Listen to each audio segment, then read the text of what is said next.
राधे राधे दोस्तों, आज आप सुनेंगे एक अद्भुत कथा भगवान के भक्त की। महाराष्ट्र में एक भक्त हुए, उनका नाम था त्रिलोचन जी। परम भक्त, परम संत सेवी श्री पंडरीनाथ भगवान के चरणों में ही वे रहते थे। पति और पत्नी दोनों निवास करते थे वहीं।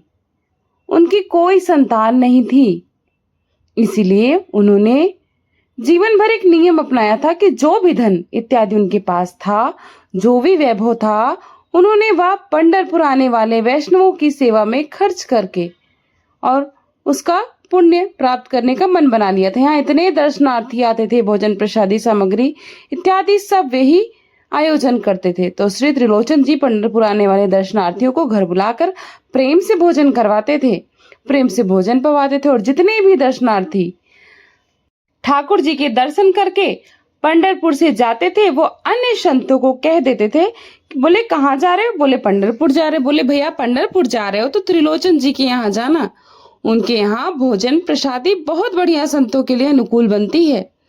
बड़ी ख्याति हो गई महाराज त्रिलोचन जी की। अब तो जितनी भीड़ पंढरपुर विठल मंदिर में, उतनी भीड़ त्रिलोचन जी के घर बाहर संतों के दर्शनार्थियों की सब प्रसाद पाने के लिए जाते थे।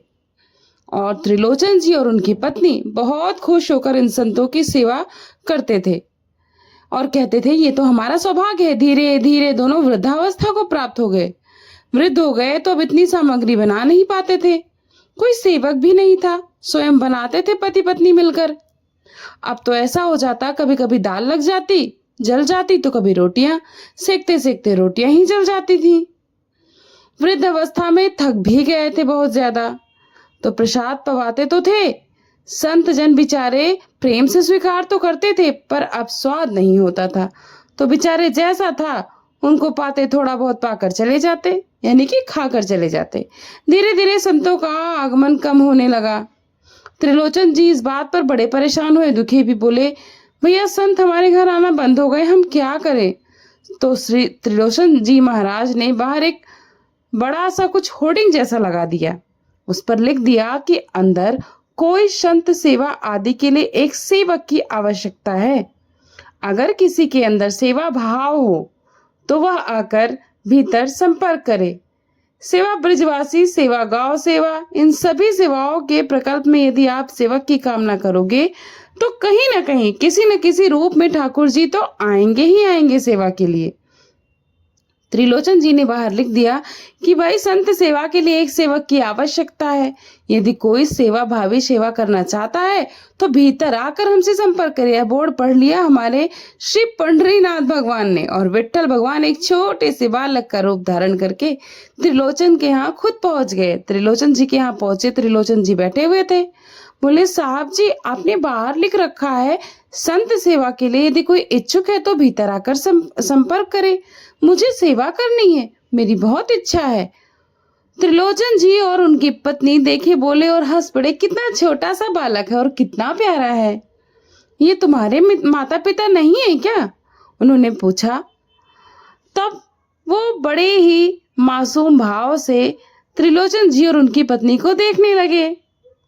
फिर बोले होंगे तो पता नहीं, मुझे तो पता नहीं, मैंने कभी देखा नहीं अपने माता पिता को। मैं तो अकेला ही हूँ ना, मेरे पास कोई भाई है, ना कोई मित्र है, ना कोई बंधु है, ना कोई बहन है, ना मेरे माता पिता, मैं तो अकेला ही हूँ। त्रिलोचन जी की पत्नी को तो इतनी दया आ गई, अरे राम बेचारा अकेला बालक है। अच्छा चलो ठीक है, तुम यहाँ सेवा कर लेना थोड़ा सा, लेकिन कुछ नियम है उनको सुन लो। सबसे पहले तो अपना नाम बताओ, तुम्हारा नाम क्या है बेटा?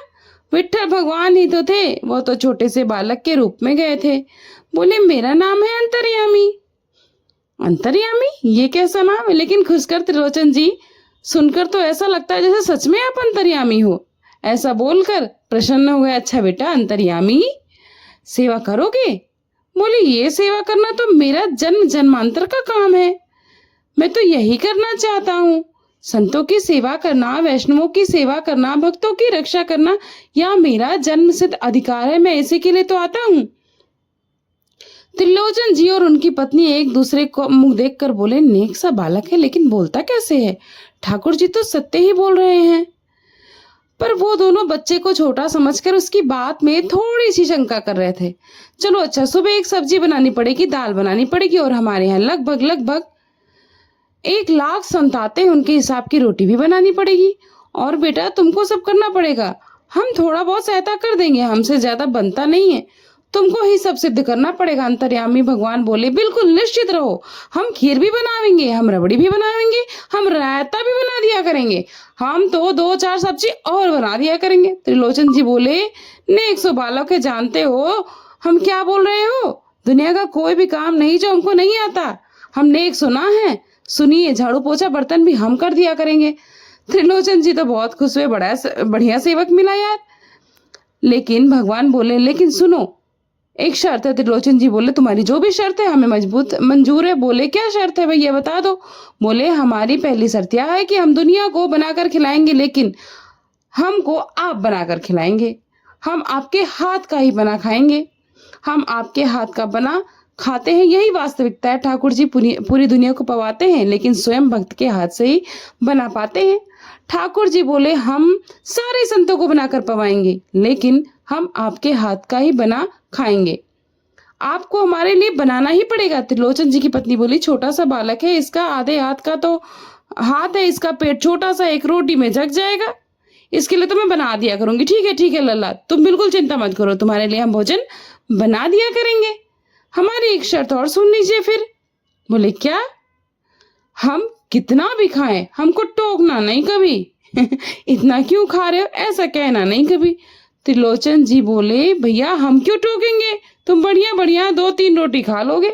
बोले 2-3 रोटी तो हमारी दाढ़ में छुप जाती है कहीं पर, हम तो प्रेम से पाते हैं। बस आप लोग यह नियम याद रखना, आपको कभी यह मत कहना कि इतना क्यों खा रहे हो। और सुनिए एक बात, अगर हमारे सामने कहे तो अपराध बनेगा ही, आपका नियम टूटेगा ही। किसी और से जाकर यदि आपने कह दिया कि बहुत खाता है, क्या बताएं, तो हम उसी दिन अंतर्ध्यान हो जाएंगे, उसी दिन आपका घर छोड़कर हम चले जाएंगे, फिर ढूंढते रहना अपना सेवक। त्रिलोचन जी बोले हम क्यों कहेंगे भाई, हम तो कभी नहीं कहेंगे, हम दोनों तुमको वचन देते हैं, तुम प्रेम से रहो, सेवा करो, हम कभी नहीं कहेंगे इतना खाता। भगवान बोले तो फिर ठीक है, कल से सेवा शुरू।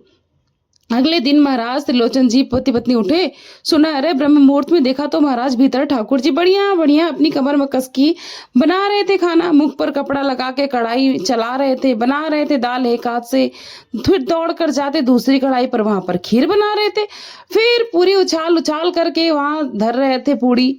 उनकी पत्नी देखकर खड़े खड़े अकेले ठाकुर जी सब कुछ बना रहे। नेक सुबालक 8 बजे से संतों की जमात आनी प्रारंभ हो गई, सुबह के समय हो गए।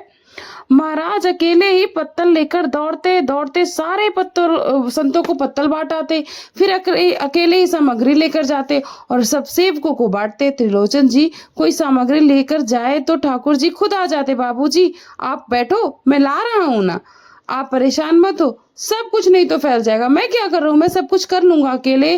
ठाकुर जी अकेले अंतर्यामी भगवान सब कुछ कर रहे थे, और त्रिलोचन जी और उनकी पत्नी बड़ी प्रसन्नता के साथ जय हो बिठोवा भैया, ऐसा लगे साक्षात तुम ही आ गए हो, कितनी कृपा हो रही है, देखो कैसा सेवक मिला है हमें। भले ही संतान नहीं दी ठाकुर जी ने, लेकिन ऐसा सेवक दिया जिससे परिपूर्ण आनंद हो गया है। संतों की भोजन प्रसादी हो गई, महाराज खूब प्रेम से सब संतों को पवा दिए, संत भी सब वाहवाही करके गए। बोले वाह त्रिलोचन जी, आपके यहाँ खूब बार पाए, लेकिन आज जैसी प्रसादी हमने कभी नहीं पाई, क्या स्वाद। त्रिलोचन जी बहुत खुश, बहुत प्रसन्न, दोनों लोग सब संत वहां से चले गए। भगवान तुरंत पोछा लगाकर साफ सफाई पूरे फर्श को मार्जन कर दिया, सब बिल्कुल सरी दरी बरी सबको समेट कर रख दिया, सब पत्तल आदि सबको व्यवस्थित कराए, सारे बर्तन मांज कर धर दिए, सब बिल्कुल व्यवस्थित करके आकर के ठाकुर जी सामने बैठ गए। भैया अब हमारी सेवा तो पूर्ण हो गई, अब हमारी पेट पूजा करा दो, अब आप लोग रसोई में हमारे लिए बनाओ। वो तो इतने भाव में आ गए, अरे मेरे लल्ला अभी मैं बना कर लाती हूँ। सुंदर सी सब्जी बनाई, सुंदर सी रोटी बनाई और खीर बनाई, थोड़ी थोड़ी एक एक दो दोना मान लो सब्जी बनाई और 2 खीर बना दी। 10-5 पूड़ी बनाई होगी क्योंकि छोटा सा बालक था। ठाकुर जी बढ़िया थाली लगाई, थाली लगाकर सामने धर दी। अंतर्यामी भगवान बैठ गए, प्रेम से पाने लगे, पाते जाए महाराज वो तो खाते जाए, खीर उठाकर पी जाए, सब्जी उठा के और लाओ, भूख लगी है मैया जल्दी लाओ। 10 के 10 पूड़ी एक बार में चट और लेकर आई, मैया बेचारी देती गई। 10 की पूरी और धरवा ली, उसको भी पा गए फटाफट फटाफट। अब मैया ने इतनी सामग्री बनाई थी, सब चट कर गए। बोले मैया भूख लगी है, जल्दी लाओ, आटा मारो, फिर से सेको। जल्दी से बुढ़िया माई बना बना कर ला रही। अरे हमने आपसे कही थी कि हमको पवाना पड़ेगा, टोकना मत। नहीं नहीं बेटा बिल्कुल बैठो। अरे भाई मैया मोए तो लगी है, बहुत जोर की भूख, जल्दी लाओ। इतनी पूरी खा गए। आटा मारते मारते शाम हो गई। शाम तक ठाकुर जी पाते ही रहे और खूब पेट भर के पाया। महाराज जी एक आसन पर अखंड 4 घंटा बैठकर भोजन किया। और भोजन करने के बाद ठाकुर जी बोले ठीक है सेठ जी, अब जाओ लाओ तेल लेके आओ, अपनी नेक सी मालिश कर दूं।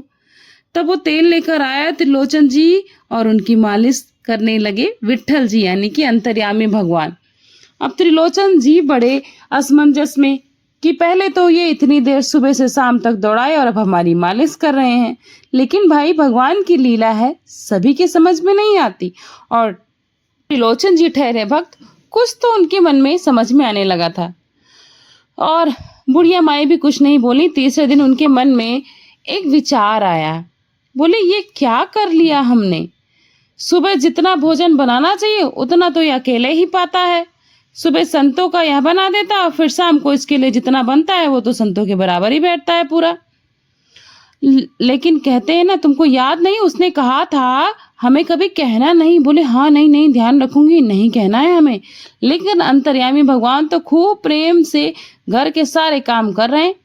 उनके महीना 1.5 महीना ऐसे बीत गया, खूब आनंद से सेवा चल रही है, संत खा रहे हैं। एक दिन त्रिलोचन जी की पत्नी पड़ोस में किसी के पास बैठी थी, तो पड़ोसी तो होते ही होते सब घर की बात बोलने के लिए। उन्होंने कह दी, बोले कि आपके घर में तो आजकल बड़ी खुशहाली आ गई है। त्रिलोचन जी को देखा, चेहरे पर कैसा तेज आ गया है, लाल लाल टमाटर जैसे गाल हो गए उनके, तो वृद्धावस्था जैसे जा रही है। अरे वो आया है ना अंतर्यामी सेवक, हमारी बहुत सेवा करता है, प्रसादी वगैरह सब वही बनाता है और मालिश करता है, फिर हमारी बढ़िया बढ़िया जूस निकालता है, पिलाता है, भोजन पवाता है। इसी वजह से त्रिलोचन जी बढ़िया हो गए हैं और स्वस्थ हो गए हैं। लेकिन तुम सूख गई हो, क्या बात है, तुम इतनी दुबली क्यों हो गई हो? मेरा दुख कौन जाने। वो सबकी सेवा तो करता है पर अपनी सेवा मुझसे करवाता है। अरे छोटा सा तो है, ऐसा मटक मटक के जाता है, हम उसको देखने के लिए खड़े रहते हैं बाहर, कैसे बढ़िया लगता है। कई लोग तो देखने ही आते हैं सिर्फ उसको, कैसे सब्जी परोस रहा है, कैसे पूरी परोस रहा है, कितना सुंदर है, कितना छोटा सा है, उसकी क्या सेवा करना पड़ता हो गया। अरे बहन तुम क्या जानो, 10 किलो आटे की कप में कब पूरियां खा जाता है, चपट कर जाता है, कुछ पता ही नहीं चलता। पेट है कि कुआं समुद्र है क्या पता ही नहीं चलता। इतना खाता है, इतना खाता है, इतना खाता है। 4 घंटे की समाधि पर बैठता है एक साथ, थाली नहीं थाल लगाना पड़ता है उसके लिए, इतना खाता है। जैसे ही कहा इतना खाता है, ठाकुर जी अंतर ध्यान हो गए। शाम का समय, त्रिलोचन जी रोज शाम होते ही बैठते थे, थोड़ी देर कुछ चर्चा आदि करते थे उनके साथ में। भक्तों की त्रिलोचन जी ने बुलाया, अंतर्यामी आओ बेटा, अंतर्यामी तुम कहाँ हो, जल्दी आओ बेटा, कुछ सत्संग की बातें करते हैं, कुछ कीर्तन करते हैं। अंतर्यामी नहीं आए। पूरे घर में खोज लिया, ठाकुर जी नहीं मिले। रसोई घर में खोज लिया, ठाकुर जी नहीं मिले। पड़ोसियों से पूछा लेकिन नहीं मिले। सब्जी मंडी देखा है, ठाकुर जी नहीं मिले। पंढरपुर देख लिया लेकिन ठाकुर जी नहीं मिले। त्रिलोचन जी बड़े उदास हो गए, पत्नी से कहने लगे पता नहीं कहाँ चला गया, कहाँ गया होगा, इतना छोटा सा है, किस हाल में होगा। तुमने उससे यह तो नहीं कह दिया था ना कि इतना क्यों खाते हो? बोले नहीं नहीं मैंने तो कान पकड़ती हूँ, मैंने कभी नहीं कहा उससे। उससे बोले किसी और से तो नहीं कहा था ना तुमने, क्योंकि उससे वचन दिया था कि तुम उससे भी नहीं कहोगे और किसी और से भी नहीं कहोगे, नहीं तो मैं चला जाऊंगा। बोली हाँ आज एक गलती हो गई, मैं पड़ोसी के पास बैठी थी और उससे बातें करते मेरे मुख से गलती से निकल गया। अरे उसके लिए तो बहुत बनाना पड़ता है, 10 किलो आटा खा जाता है, इतना खाता है, तो निकल गया था मुँह से, बहुत गलती हो गई। बोले ओ इसीलिए चला गया, उसको पता चल गया कि तुमने कह दिया, तभी वह चला गया। त्रिलोचन जी और उसकी पत्नी दोनों श्री पंडरी नाथ भगवान के दहलीज में जाकर बैठ गए और रोने लगे। जाकर ठाकुर जी के आगे हाथ फैलाकर कहने लगे, बोले नाथ, हे पंडरी नाथ, आपने हमको संतान नहीं दी, पुत्र नहीं दिया, पुत्री नहीं दी, जीवन में हमने कभी आपकी शिकायत नहीं की, उसकी उपेक्षा नहीं की, हमने कभी आपसे शिकायत नहीं की हमको संतान क्यों नहीं दी, पर नाथ एक सेवक हमारे जीवन में आया और जब से वह हमारे जीवन में आया, हमारे यहाँ संतों की सेवा होने लगी, हमारे यहाँ कीर्तन होने लगा, हमारे यहाँ सत्संग होने लगा, हमारे यहाँ खूब आनंद उमंग होने लगा। उस सेवक ने हमको आपसे और प्रेम करवाना सिखा दिया। ठाकुर जी, हम आज आपसे दोनों के दोनों भीख मांग रहे हैं, हमें कुछ मत दीजिए, आप भी मत मिलिए हमको इस जन्म में, लेकिन हमारे उस सेवक अंतर्यामी को हमसे वापस मिला दीजिए भगवान। वह जहां कहीं भी हो उसको वापस भेज दो हमारे पास। ऐसा कहकर रुदन करने लगे, नेत्रों से आंसू झरझर गिरने लगे, चरणों में प्रणाम करके श्री पंडरीनाथ भगवान को रुदन करने लगे। अंतर्यामी त्रिलोचन जी और उसकी पत्नी इतने में ही स्वर सुनाई दिया, बाबूजी। अंतर्यामी का स्वर सुनते ही पीछे मुड़कर देखा तो पीछे कोई नहीं दिखा। अरे इधर देखिए, पीछे कहाँ देख रहे हैं? वापस पंडरीनाथ भगवान की ओर देखा तो श्री पंडरीनाथ भगवान की जगह ही अंतर्यामी बालक खड़ा हुआ था, सामने खड़े होकर के उनको आशीष दे रहा था। त्रिलोचन जी तो भाव विवल हो गए, बोले कैसे कृपा है नाथ आपकी। बोले आप ही थे क्या? बोले तो इतनी अच्छी संत सेवा, इतनी अच्छी खीर, इतनी अच्छी पूरी, इतनी अच्छी सब्जी और आपकी जो सेवा और इतने अच्छे अच्छे सत्संग कीर्तन मेरे अलावा कौन कर सकता है? आप ही बताइए। संतों की सेवा मैं ही करता हूँ ना। आपने संत सेवा के लिए एक सेवक मांगा था, इसलिए मैं ही आपके यहाँ चल करके आ गया।